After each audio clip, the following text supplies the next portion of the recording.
Сәлем достар, бүгін біз сіздермен бірге осындай өте нәзік әрі дәмді болып шығатын зебра пирогын дайындаймыз.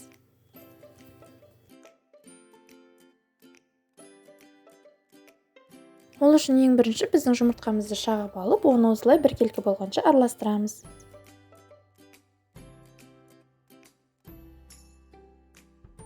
Одан соң біздің қантымызды қосып, қантымыз ерігенше араластырамыз.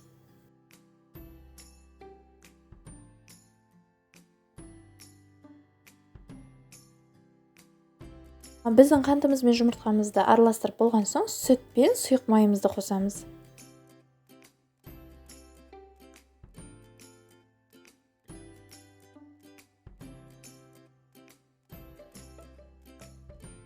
Одан соң біздің разрыхлителді қосамыз.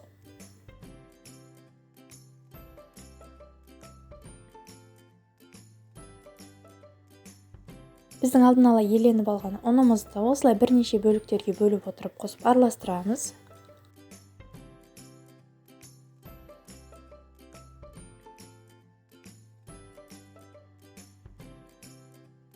Біздің қамырымызды осылай екіге бөліп аламыз.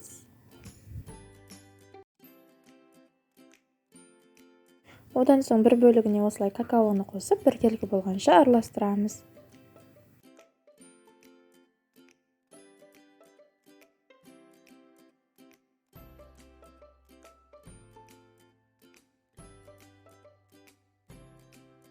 Одан соң біздің осылай зебра пирогымызды құйып бастаймыз. Мен 2 ас қасық какао қосылған және 2 ас қасық кәдімгі қамырды осылай ретпе-рет құйып отырдым. Соңында узор жасаймыз. Осылай шпажканың көмегімен бірінші видеодағыдай етіп сыртқа қарай узорын жасаған соң, одан кейін ішке қарай жасап шығамыз. Сонда бізде зебра пирогымыз осындай әдемі болып шығады.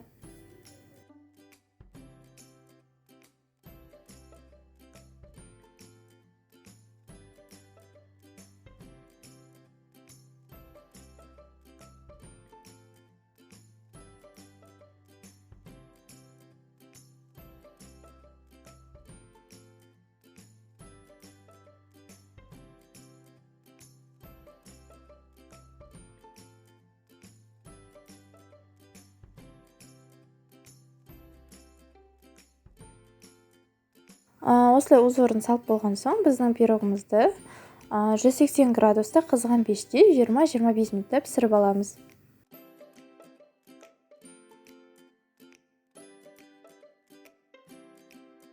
Сонымен біздің зебра пирогымыз дайын, өте нәзік болып шығады. Және де узорлары да өзі де өте әдемі. Осындай пышный болып шығады. Міндетті түрде дайындап көріңіз, ас болсын.